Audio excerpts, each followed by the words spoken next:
உங்க விஜய் நான் வரேன்.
எல்லாருக்கும் வணக்கம்.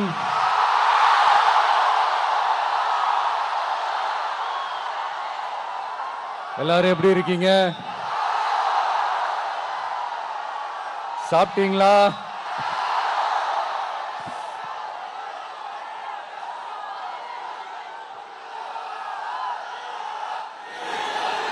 அண்ணா அவர்களுக்கு ஒரு வணக்கம், பெரியார் அவர்களுக்கு ஒரு வணக்கம். இப்ப நான் எந்த மண்ணில் நின்னுட்டு இருக்கிறேன் தெரியுமா? ஆண்டவர் அன்போட நெல்லுக்கடை மாரியம்மன் அன்னை வேளாங்கண்ணி ஆசியோட கடல் தாய் மடியில் இருக்கிற என் மனசுக்கு ரொம்ப நெருக்கமான நாகப்பட்டினம் மண்ணில் இருந்து நின்று பேசிட்டு இருக்கிறேன். என் நெஞ்சில் குடியிருக்கும்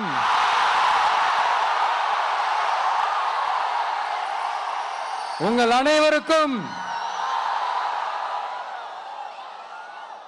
என்னைக்குமே ஒரு மீனவ நண்பனா இருக்கிற இந்த விஜயோட அன்பு வணக்கங்கள். இந்த கப்பல் இருந்து வந்து இறங்குற இந்த பொருட்களை எல்லாம் விற்கிறதுக்காக அந்த காலத்துல அந்தி கடையெல்லாம் நாகப்பட்டினத்தில் இருக்கும்னு கேள்விப்பட்டிருக்கிறேன். மீன் பிடிக்கிற தொழில், மற்ற தொழில்கள், இந்த விவசாயம், எந்த பக்கம் திரும்பினாலும் எப்படி பார்த்தாலும் உழைக்கிற மக்கள் இருக்கிற ஊர் தான் நம்ம நாகப்பட்டினம் ஊர். மத வேறுபாடே இல்லாத அனைவருக்கும் பிடித்து போன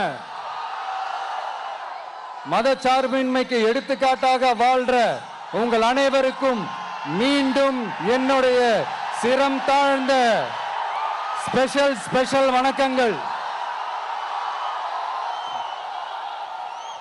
இந்த தமிழ்நாட்டில்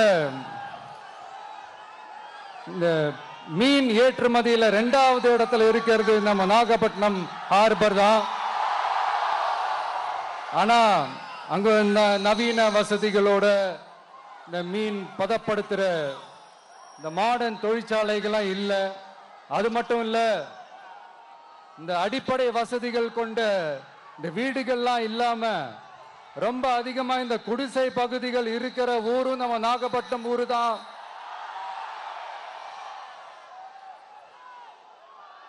இந்த முன்னேற்றத்திற்கெல்லாம் எங்கள் ஆட்சி தான் சாட்சி.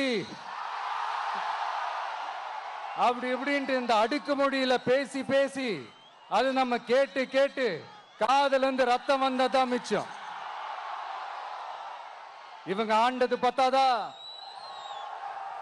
இப்படி தவிக்கிறாங்களே நம்ம மக்கள், அது பத்தாதா?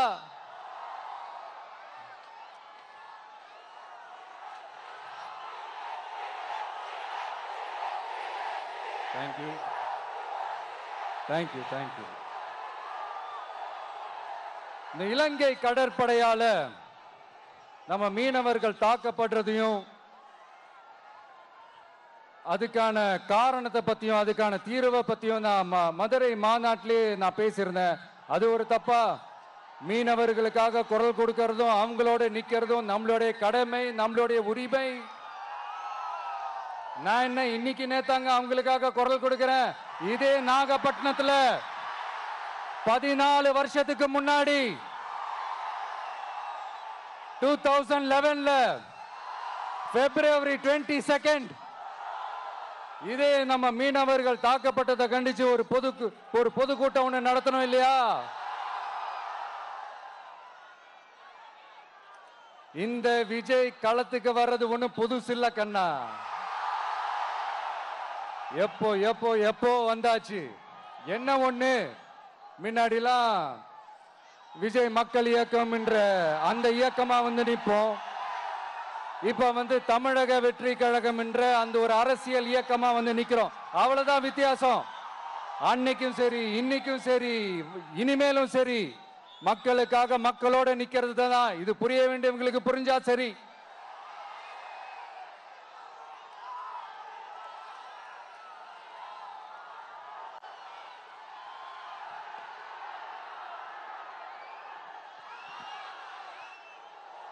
மீனவர்களுக்காக குரல் கொடுக்கிற இதே சமயத்துல நம்ம தொப்புள் கொடி உறவுகளான ஈழத் தமிழர்கள், அவங்க இலங்கையில் இருந்தாலும் உலகத்துல எந்த மூலையில இருந்தாலும் தாய்ப்பாசம் காட்டின தலைவனை இழந்து தவிக்கிற அவங்களுக்காகவும் குரல் கொடுக்கிறது, அவங்களுக்காகவும் நிக்கிறது நம்மளோட கடமை இல்லையா? மீனவர்களோட உயிர் எந்த அளவுக்கு முக்கியமோ அந்த அளவுக்கு ஈழத் தமிழர்களோட அவங்களுடைய கனவுகளும் அவங்களுடைய வாழ்க்கையும் நமக்கு ரொம்ப ரொம்ப முக்கியம். நம்ம மீனவர்கள் படுற இந்த கஷ்டத்தை எல்லாம் பார்த்து ஒரு பெருசா ஒரு கடிதம் ஒண்ணு எழுதிட்டு அதுக்கப்புறம் கப்சிப்னு சைலண்டா போறதுக்கு நாம ஒண்ணு இந்த கபட நாடக திமுக அரசும் கிடையாது. மத்த மீனவர்கள்னா இந்திய மீனவர்கள், நம்ம மீனவர்கள்னா தமிழக மீனவர்கள். இப்படி பிரிச்சு பார்த்து பேசுறதுக்கு நாம ஒண்ணு பாசிச பாஜக அரசும் கிடையாது. நிரந்தரமான தீர்வு, நிரந்தரமான ஒரு இந்த ப்ராப்ளத்தை சால்வ் பண்றது தான் நம்மளுடைய ஒரு முக்கியமான ஒரு அஜெண்டாவே. சரி, இப்ப நம்ம நாகப்பட்டினம் ஏரியாவுக்கு வருவோம்.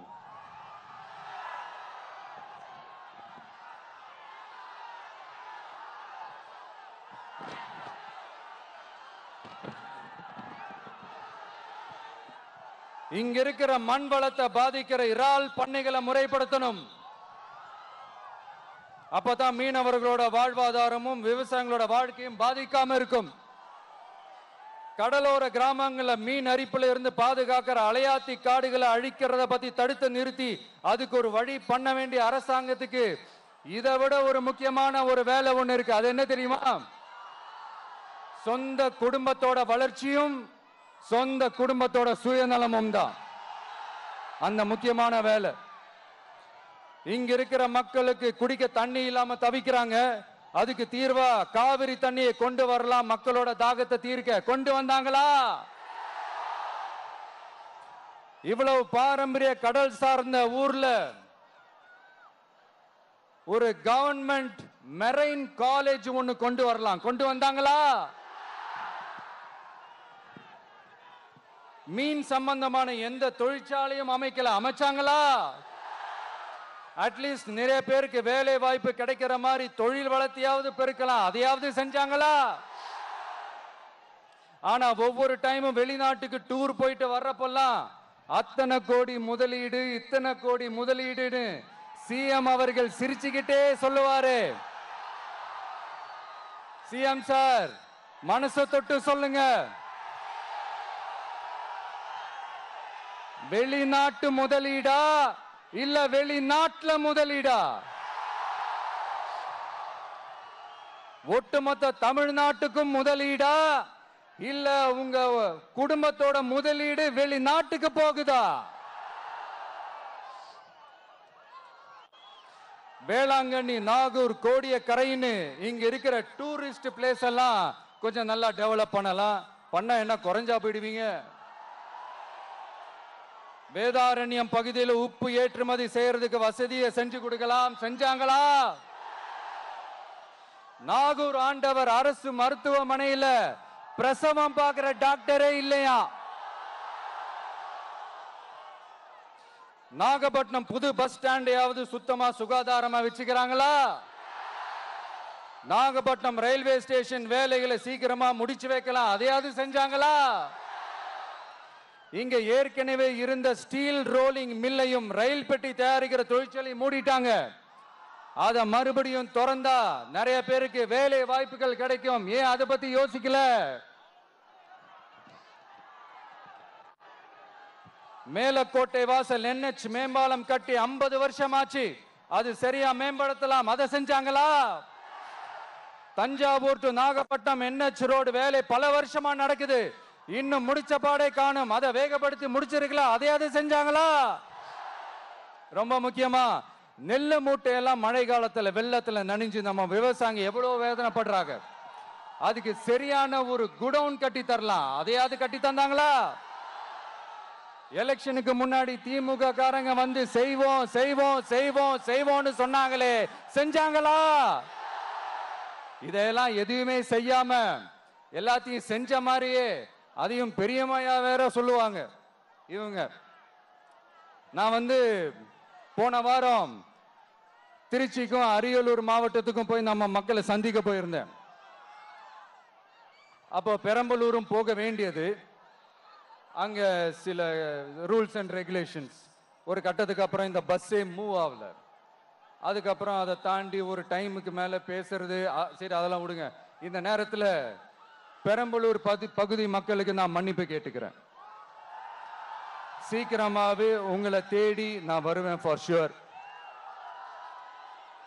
நம்ம வந்து இந்த டூர் பிளான் இந்த ஷெட்யூல் போட்டதுக்கு அப்புறம் அது என்னப்பா சனிக்கிழமை சனிக்கிழமை சனிக்கிழமை அப்படின்னு ஒன்று ஸ்டார்ட் ஆச்சு.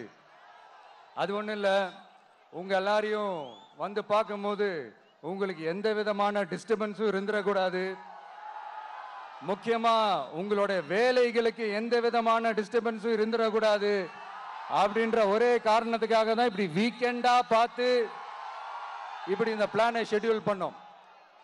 லீவு நாட்கள்ல ஓய்வு நாட்கள்ல வரணும்ன்றதான் அந்த எண்ணமே. அது மட்டும் இல்ல, அரசியல்ல சில பேருக்கு நம்ம ஓய்வும் கொடுக்கணும் இல்லையா? அதனாலதான் இந்த ஓய்வு நாட்களா பார்த்து இப்படி செலக்ட் பண்ணோம். சரி, இப்போ நம்ம மக்களை சந்திக்கிறதுக்கு, நம்ம சொந்தங்களை சந்திக்கிறதுக்கு எத்தனை கட்டுப்பாடுங்க. அந்த இடத்துல பர்மிஷன் இல்லை, இந்த இடத்துல பர்மிஷன் இல்லை. ஆனா அதுக்கான காரணங்கள்லாம் நீங்க கேட்டீங்கன்னா சொத்தையான காரணமா இருக்கும். அங்க பேசக்கூடாது, இங்க பேசக்கூடாது, 5 நிமிஷம் தான் பேசணும், 10 நிமிஷம் தான் பேசணும். நான் பேசுறதே 3 நிமிஷம் தான். அதுலயும் அது பேசக்கூடாது, இதை பேசக்கூடாதுன்னு சொன்னா அப்புறம் தான் எதை தான் பேசுறது. அரியலூர்ல போனப்போ நான் கரெக்டா அந்த ஊருக்கு போறதுக்கு முன்னாடி ஒரு அந்த ஏரியாலேயே அந்த பவர் கட்டு. அப்புறம் நான் திருச்சிக்கு போய் நான் பேச ஆரம்பிச்சதுக்கு அப்புறம் அந்த ஸ்பீக்கருக்கு போற அந்த வயரு கட்டு. இல்ல நான் தெரியாம தான் கேட்கிறேன், சிஎம் சார், ஃபார் எக்ஸாம்பிள் இப்போ ஒரு RSS தலைவர் இங்க வராருன்னு வச்சுக்கோங்க, இல்ல நம்ம பிரதமர் மோடிஜி அவர்களோ இல்ல உள்துறை அமைச்சரோ இங்க வராருன்னு வச்சுக்கோங்க, இந்த மாதிரி கண்டிஷன்ஸ்லாம் போடுவீங்க, இந்த மாதிரி பவர் கட் பண்ணுவீங்க, இந்த மாதிரி வயர் கட் பண்ணுவீங்க, கொஞ்சம் கட் பண்ணி தான் பாருங்களேன். முடியாதுல, பேஸ்மெண்ட் அதிரும்ல. நீங்க தான் மறைமுக உறவுக்காரர்களாச்சே. இதாவது பரவாயில்லைங்க. இதை தாண்டி ஒரு ரூல் ஒன்று போட்டாங்க, பஸ்ஸுக்குள்ளேயே இருக்கணுமா, பஸ்ஸை விட்டு வெளியில வரக்கூடாதான், கையை இவ்வளவுதான் தூக்கணுமா, இப்படியே வரணுமா, மக்களை பார்த்து சிரிக்காத, மக்களை பார்த்து கையசைக்காத, இப்படி எல்லாம். ஐயோ ஐயோ ஐயோ, நானும் என்னவோ ஏதோ நினைச்சேங்க. செம்ம காமெடியா இருக்குங்க. I am just enjoying like anything. நேரடியாவே கேட்கிறேன், சிஎம் சார் மிரட்டி பாக்குறீங்களா? அதுக்கு இந்த விஜய் ஆள் இல்ல சார், அதுக்கு நாம ஆள் இல்ல சார். என்ன செஞ்சிருவீங்க? மேக்சிமம் கொள்கைய சும்மா பேருக்கு மட்டும் வச்சுக்கிட்டு குடும்பத்தை வச்சு கொள்ளையடிக்கிற உங்களுக்கே இவ்வளவு இருந்தா, சொந்தமா உழைச்சி சம்பாதிச்ச எனக்கு எவ்வளவு இருக்கும்?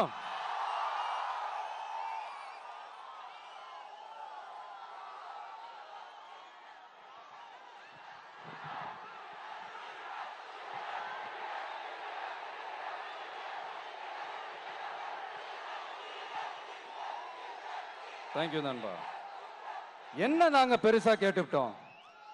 மக்கள் நிம்மதியா ஃப்ரீயா நின்று பார்க்கறதுக்கு ஒரு இடம், அதை நாங்க தேர்வு செஞ்சு அதுக்கு பர்மிஷன் கேட்கிறோம். ஆனா நீங்க என்ன பண்றீங்க? அந்த இடத்தையெல்லாம் விட்டுட்டு நெருக்கடியோட, மக்கள் நெருக்கடியோட எங்கெல்லாம் நிப்பாங்களோ அந்த இடமா பார்த்து செலக்ட் பண்ணி தெரியுங்க. உங்க எண்ணம் தான் என்ன சார்? நான் அவங்கள பார்க்க கூடாது, அவங்களோட பேசக்கூடாது, அவங்க குறைகளை கேட்க கூடாது, அவங்களுக்காக குரல் கொடுக்க கூடாது, என்னதான் சார் உங்க எண்ணம்? சரிங்க சார், ஒரு அரசியல் தலைவன் அப்படின்றதெல்லாம் மறந்துருங்க. ஒரு சாதாரண ஒரு தமிழ்நாட்டு மண்ணோட ஒரு மகனா, ஒரு நம்ம தமிழ் மக்களுடைய ஒரு சொந்தக்காரனா, என் மக்களை, என் குடும்பத்தை, என் சொந்தங்களை நான் பார்க்க போனா என்ன பண்ணுவீங்க? அப்பவும் தடை போடுவீங்களா? வேணாம் சார். இந்த அடுக்குமுறை, இந்த அராஜக அரசியல்லாம் வேணாம் சார். நாம ஒண்ணு இங்க தனியால் இல்லைங்க சார், மாபெரும் மக்கள் சக்தியோட பிரதிநிதிங்க சார், மாபெரும் பெண்கள் சக்தியோட சகோதரன் சார், மாபெரும் இளைஞர் இயக்கமா இருக்கிறோம் சார். மறுபடியும் சொல்றேன், 2026ல ரெண்டு பேருக்கு நடுவுல தான் போட்டியே. ஒண்ணு இன்னொன்னு,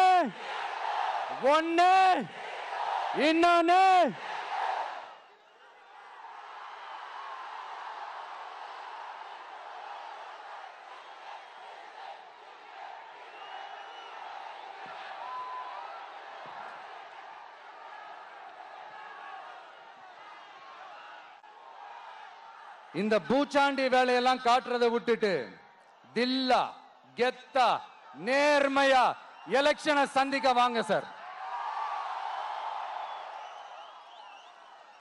பார்த்துடலாம் சார்.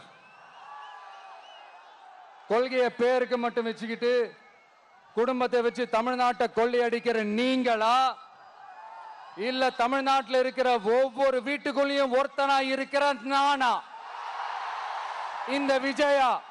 பார்த்துடலாம் சார்.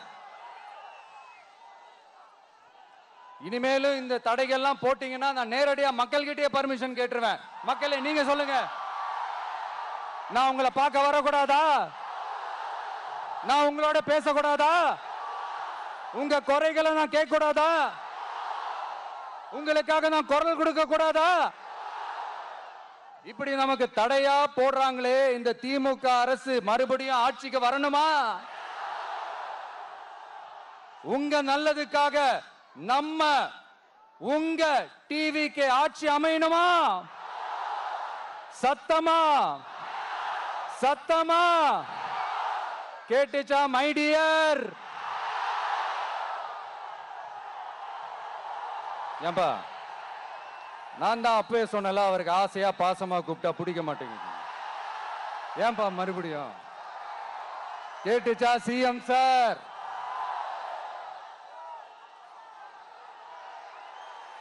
இந்த போர் முழக்கம் உங்களை ஒரு நிமிஷம் கூட தூங்க விடாது, துரத்திக்கிட்டே வரும். கான்பிடென்டா இருங்க, நல்லதே நடக்கும், வெற்றி நிச்சயம். மீண்டும் சந்திக்கும் வரை நன்றி, வணக்கம்.